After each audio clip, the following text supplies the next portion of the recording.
Hello beautiful people and welcome. Today we are making pizza, sourdough pizza actually. So starting off with this 00 pizza flour, which is super important. You want to measure out 500 grams of that. Make sure that you use a scale because it makes it for an accurate measurement, as well as 12 grams of sea salt.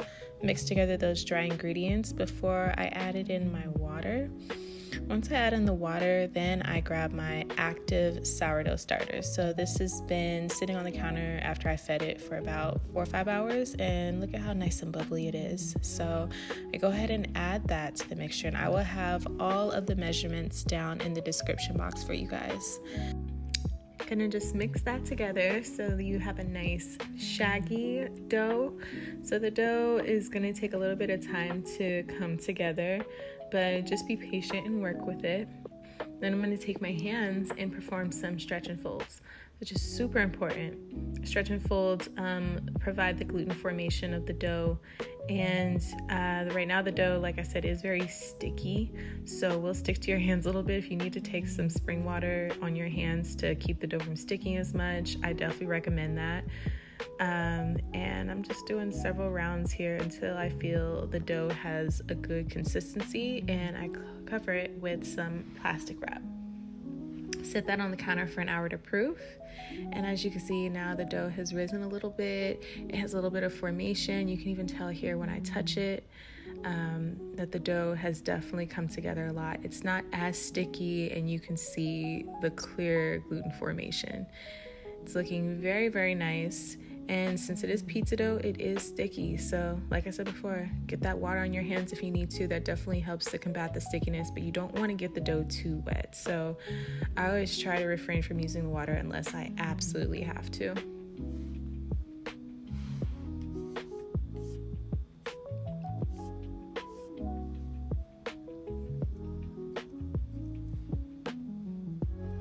Now after this round of stretch and folds, I'm going to put this in a proofing basket that is lubricated with some oil. I'm going to spread that oil around. This bowl itself does have some grooves, so I definitely have to make sure I get in there and hit all the nooks and crannies. And after that is nice and covered, I will drop my dough into that bowl. I'm going to cover it with a nice little cloth, and you can also cover it with a shower cap or plastic wrap if you need to. And I'll let that just sit on the counter for an hour to proof.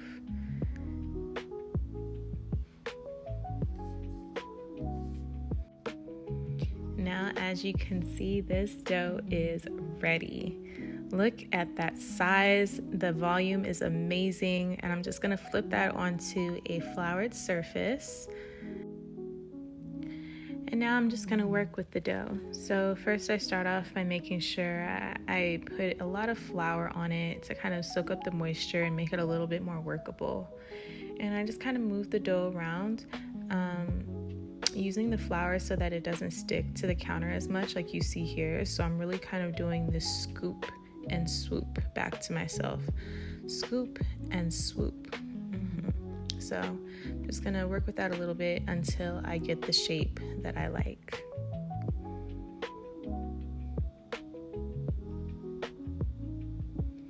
And now it's the cutting.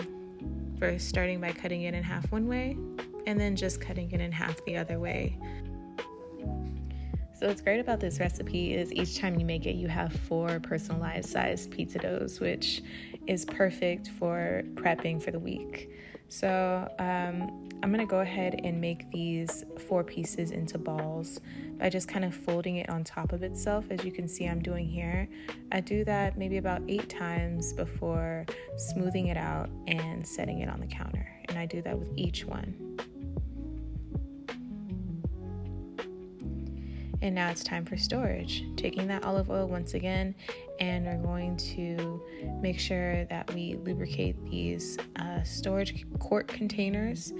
And after they have the oil based in them, go ahead and place each dough ball in there. We're going to label it because some of these are going in the freezer since I'm holding them for the week. But if you are holding them in the fridge, they only need to be in there for about 3 days maximum.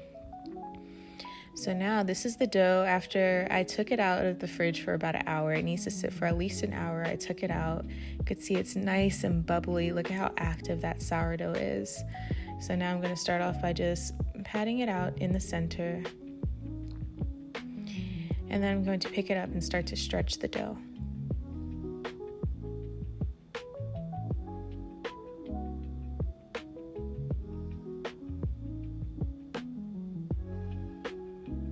I'm going to speed this part up because unfortunately it was not in frame, but I was kind of playing around with acting like I work in a pizza shop, which kind of didn't work out so well, but I guess I'll get the hang of it the more that I make these.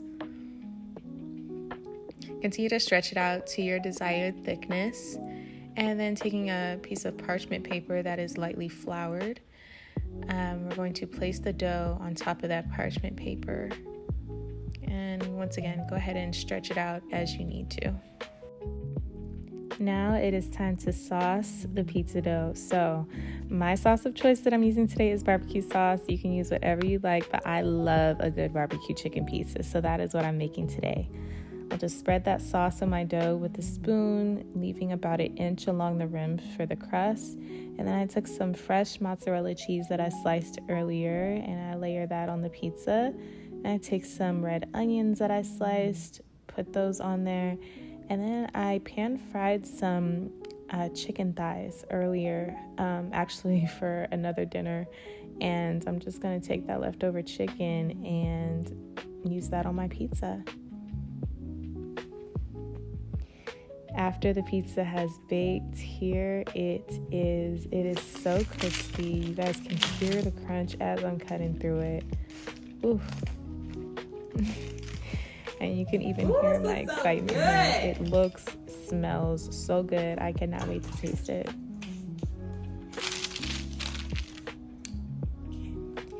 And now for the moment of truth, trying this sourdough pizza that I have made for the first time. Look at that cheese pool.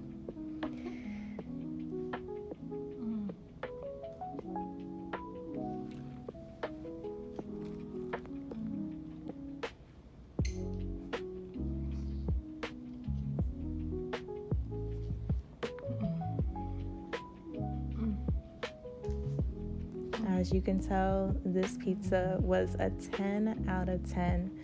The only thing that was missing for me was some pineapple. Again, do not shoot me. I love pineapple. love pineapple on my pizza, especially. Some people are against it, but I think it is the perfect addition. Either way, this pizza is perfect, and you can never have too much sauce. So here I am adding a little bit more on top, a little bit more drizzle.